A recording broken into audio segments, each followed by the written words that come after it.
खूप दिवसांपासून इच्छा होती स्वामींच्या दर्शनाची आणि ही स्वामींनी भेटली.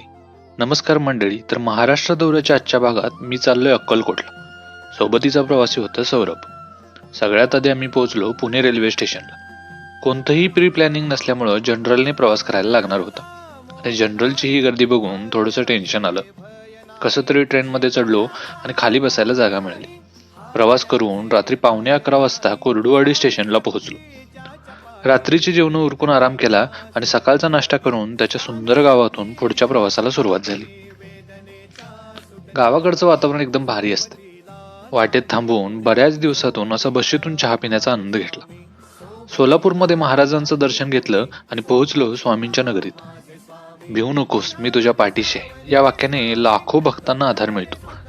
गाभाऱ्यात प्रवेश करताच एक अद्भुत शांतता आणि आध्यात्मिक ऊर्जा जाणवते.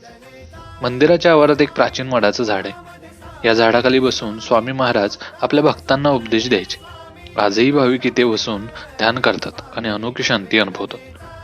मंदिर दर्शनानंतर अक्कलकोटमध्ये अजून एक महत्वाची परंपरा आहे, ती म्हणजे महाप्रसादालय. स्वामी समर्थांच्या सेवेसाठी इथे दररोज हजारो भक्तांना मोफत प्रसाद दिला जातो. प्रसादाचा आस्वाद घेतला आणि निघताना स्वामी म्हणाले, निश्चिंत जा, मी आहे.